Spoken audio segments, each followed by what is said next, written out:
மறுவாய் அரசு உயர்நிலைப் பள்ளியில் பணியாற்றி வந்த ஆசிரியர் ஜெயராஜ் மாணவிகளுக்கு பாலியல் தொல்லை அளித்ததாக புகார் எழுந்ததை அடுத்து ஆசிரியர் ஜெயராஜ் மீது நடவடிக்கை எடுக்க கோரி கடந்த 1ஆம் தேதி பெற்றோர் பள்ளியை முற்றுகையிட்டதாக தகவல் கிடைத்துள்ளது. இதையடுத்து ஆசிரியர் ஜெயராஜ் குறிஞ்சிப்பாடி அரசு ஆண்கள் பள்ளிக்கு மாற்றப்பட்ட நிலையில் தற்போது போக்சோ வழக்கில் கைது செய்யப்பட்டிருக்கிறார்.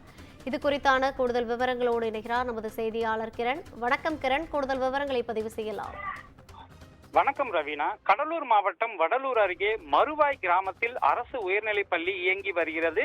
இந்த பள்ளியில் 100க்கும் மேற்பட்ட மாணவ மாணவிகள் கல்வி பயின்று வருகின்றனர். இந்த நிலையில் ஜெயராஜ் என்ற ஆசிரியர் வேறு ஒரு அரசு பள்ளியில் இருந்து மாறுதலாகி மறுவாய் கிராமத்தில் இயங்கி வரும் அரசு உயர்நிலைப் பள்ளிக்கு கடந்த ஜூலை மாதம் 7ஆம் தேதி அன்று பணியில் சேர்ந்துள்ளதாக தகவலானது தெரிய வருகிறது. இதற்கிடையே அந்த ஆசிரியர் மாணவிகளிடம் தொடர்ச்சியாக பாலியல் சீண்டல்களில் ஈடுபடுவதாக பள்ளி மாணவிகள் தங்களது பெற்றோர்களிடம் தெரிவித்துள்ளதாக குற்றச்சாட்டானது எழுந்துள்ளது.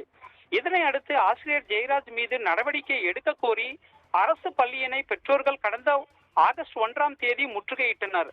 அதனைத் தொடர்ந்து வடலூர் போலீசார் சம்பவ இடத்திற்கு வந்து பெற்றோர்களை சமாதானம் செய்து வைத்ததாக கூறப்படுகிறது.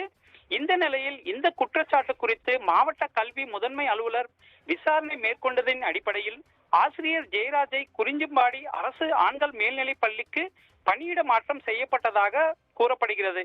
அதனைத் தொடர்ந்து இது குறித்து கடலூர் மாவட்ட குழந்தைகள் பாதுகாப்பு அலுவலர் பள்ளி மாணவிகளிடம் விசாரணை செய்ததில் ஜெயராஜ் மாணவிகளிடம் பாலியல் சீண்டலில் செய்தது உறுதி செய்யப்பட்டதாக தகவலானது வெளியாகியுள்ளது. விசாரணைக்கு பின்னர் தொடர்ந்து வட்ட குழந்தைகள் பாதுகாப்பு அலுவலர் சத்யா இது குறித்து நெய்வேலி அனைத்து மகளிர் காவல் நிலையத்தில் புகார் கொடுத்தார். பின்னர் நெய்வேலி அனைத்து மகளிர் காவல்துறையினர் புகாரின் அடிப்படையில் ஆசிரியர் ஜெயராஜ் கைது செய்து விசாரணை மேற்கொண்டு போக்சோ சட்டத்தின் கீழ் வழக்கு பதிந்து சிறையில் அடைத்துள்ளனர். அரசு பள்ளி ஆசிரியர் போக்சோவில் கைது செய்யப்பட்ட சம்பவம் ஆசிரியர்கள் மற்றும் பெற்றோர்கள் மத்தியில் பெரும் பரபரப்பை ஏற்படுத்தியுள்ளது. ரவீனா, கூடுதல் விவரங்களை வழங்கியமைக்காக நன்றி கிரண்.